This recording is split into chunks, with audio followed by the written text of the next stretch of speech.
B wealthy के एक video पर केटी जी का कमेंट था, HDFC balance advantage fund is good for monthly dividend income. मतलब ये कि क्या मंथली कमाई के लिए HDFC बैलेंस्ड फंड में निवेश किया जा सकता है। जवाब जानने के पहले मैं चाहती हूँ कि आप इस चार्ट पर नज़र डालें, जिसको देखने के बाद किसी के भी जहन में इस तरह का सवाल आ सकता है। बहुत ही लंबा चौड़ा चार्ट है, ज़रा देखिए इसको। 1999 से 2000 से लेकर यहाँ पर डिविडेंड हिस्ट्री दिखाई जा रही है आपको HDFC बैलेंस्ड एडवांटेज फंड की 2021-22 तक। शुरुआत में फ्रीक्वेंसी हर महीने की नहीं दिख रही है, लेकिन एक समय के बाद यहाँ पर 2016-17 से ये मोर और लेस हर महीने डिविडेंड दे रहा है, ऐसा इस डिविडेंड हिस्ट्री चार्ट में दिखाया जा रहा है। अब इस तरह की डिविडेंड हिस्ट्री को देखकर किसी के मन में भी ये आ जाएगा कि वाओ क्या कंसिस्टेंसी है, इससे ज़्यादा और क्या चाहिए, है ना। और फंड को ऐसे ही पोजीशन भी किया गया है कि इसमें आप अगर निवेश करेंगे तो आपकी एक रेगुलर कमाई का ये ज़रिया बन सकता है। हम यहाँ पर आपको एक डिस्क्लेमर भी दे दें कि हमारे घर में भी एक बुज़ुर्ग हैं जो इसमें निवेश करते हैं, और जब उनको हर महीने पैसे आते हैं इस फंड से, स्कीम से, तो बहुत ही खुश होते हैं वो। अब उनकी बाकी की कहानी थोड़ा आगे चल के, ठीक है। अब सबसे पहले ये जानते हैं कि म्यूचुअल फंड हाउसेस आपको डिविडेंड देते कैसे हैं, और उसको भी ये बताने के पहले आप में से कोई बताएं मुझे कमेंट करके कि डिविडेंड की डेफिनेशन क्या है, परिभाषा क्या है। एनीवन? आप नीचे लिखिए, यहाँ पर मैं भी बता देती हूँ। देखिए, डिक्शनरी में इसकी परिभाषा लिखी हुई है, a part of the profit of a company that is paid to the people who owns share in it. Investopedia एक वेबसाइट है जिसमें बड़ी अच्छी ज्ञान की बातें हैं निवेश से जुड़ी हुई। वहाँ पर लिखा हुआ है ये इनके की टेकअवेज में, dividend is the distribution of corporate profits to eligible share holders. मतलब जितने भी आप डेफिनेशन देखेंगे उनके मुताबिक कंपनी के मुनाफे का वो हिस्सा जो कंपनी देती है शेयर होल्डर्स को, वो डिविडेंड कहलाता है बेसिकली। लेकिन म्यूचुअल फंड में ऐसा कुछ नहीं होता है।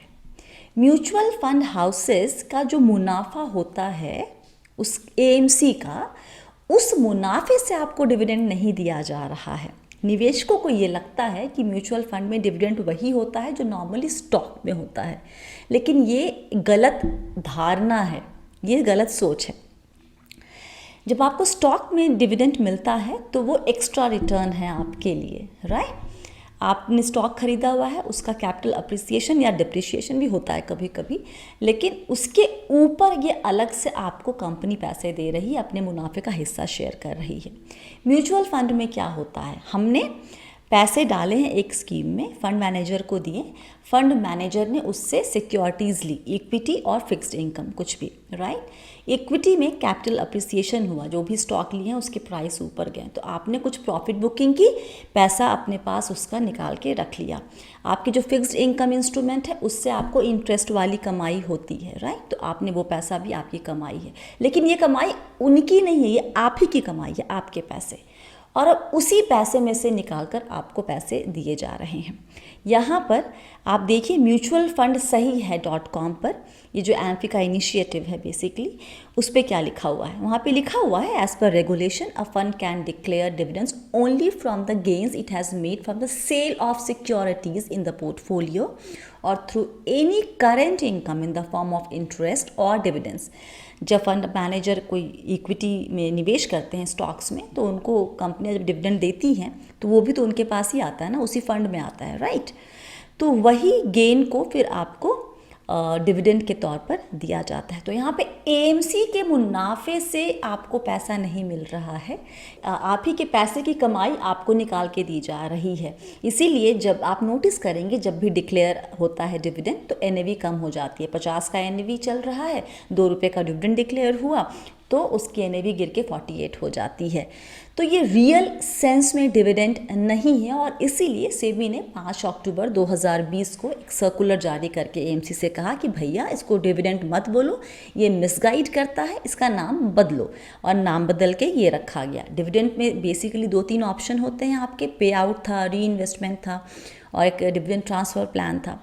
तो उन्होंने कहा कि ये डिविडेंड वर्ड के बदले इनकम डिस्ट्रीब्यूशन कम कैपिटल विथड्रॉल ऑप्शन होगा, IDCW कहा जाएगा इसको, डिविडेंड वर्ड इस्तेमाल नहीं होगा।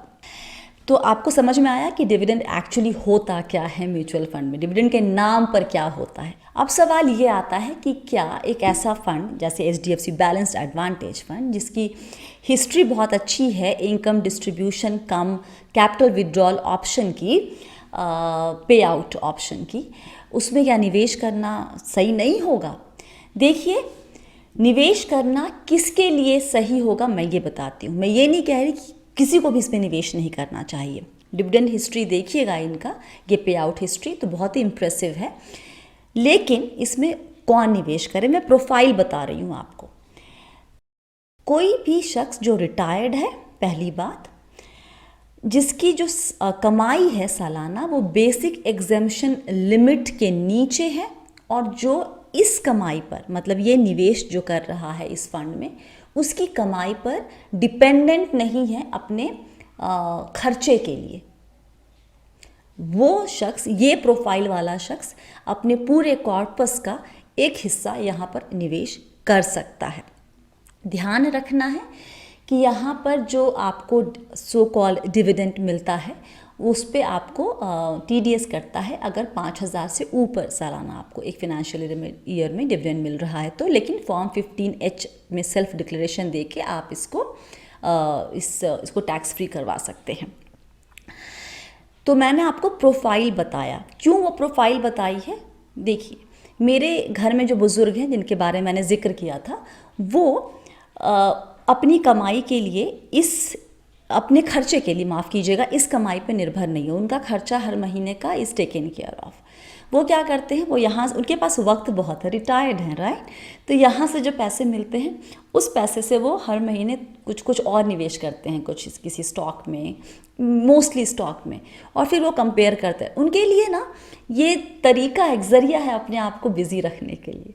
वो इसके ऊपर डिपेंडेंट नहीं है अपने मंथली या फिर एनुअल एक्सपेंसेस के लिए, वो नहीं है डिपेंडेंट इसके ऊपर, क्योंकि ये आपकी कैश फ्लो की ज़रूरत को पूरा करेगा या नहीं, इसकी गारंटी नहीं है।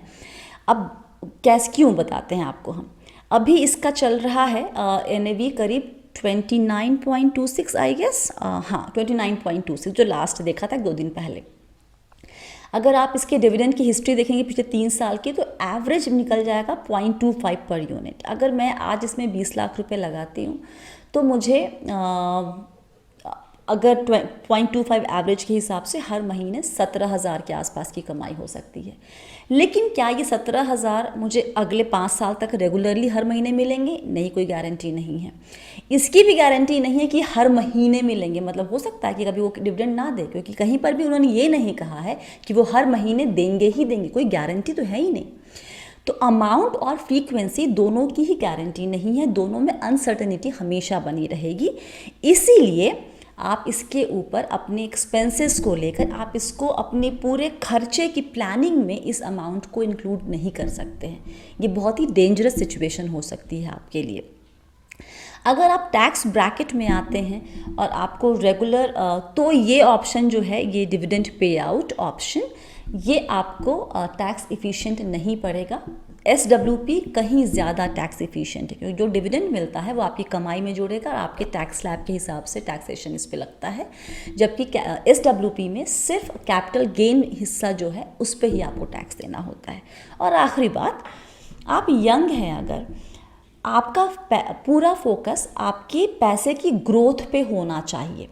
डिविडेंड से कमाई या फिर वो जो इनकम डिस्ट्रीब्यूशन कम कैपिटल विड्रॉल ऑप्शन है उस पर तो एकदम नहीं होना चाहिए। क्यों? आप एक सिंपल कैलकुलेशन करें। आज से जो इसी फंड का HDFC बैलेंस एडवांटेज फंड का जो ग्रोथ ऑप्शन है उसका NAV देखिए क्या है आज की डेट में, 200-250 के आसपास होगा। इसकी NAV है मैंने बताया 29.26 जो लास्ट देखा था मैंने। अगर आप एक लमसम निवेश करते हैं इस पूरे फंड में, आप ये कैलकुलेशन खुद भी कर सकते हैं, आप चेक कर लीजिएगा NAV क्या है। आपने मान लीजिए कि 10 या 11 की NAV पे 15 साल पहले निवेश किया है 10 लाख रुपए, जब आप कैलकुलेट करेंगे दोनों ऑप्शन में, एक इंसान ने ग्रोथ ऑप्शन लिया है, एक इंसान ने ये पे आउट ऑप्शन लिया है, आप 15-20 साल के बाद अगर आप कैलकुलेट करेंगे, देखेंगे रिटर्न, तो ग्रोथ ऑप्शन वाले का रिटर्न या जो कॉर्पस बनता है वो कहीं ज़्यादा होता है डिविडेंड ऑप्शन, भले ही वो कितना भी कंसिस्टेंट रहे आपको डिविडेंड देने में फंड। तो इसीलिए आप अगर आप उस अपने लाइफ के उस स्टेज पर हैं जहाँ पर आपको अभी आपके सामने गोल्स हैं, आप पैसे जोड़ना चाह रहे हैं, तो आप ये इनकम डिस्ट्रीब्यूशन कम कैपिटल विथड्रॉल ये वाला पे आउट ऑप्शन आप नहीं लेंगे। आपका फोकस सिर्फ और सिर्फ अपने कैपिटल के ग्रोथ पे होना चाहिए। किसको लेना है मैंने प्रोफाइल आपको बता दी है, ठीक है। फिलहाल के लिए वीडियो में इतना ही। कुछ डाउट है तो नीचे लिखिए, कैसा लगा वो भी नीचे लिखिए,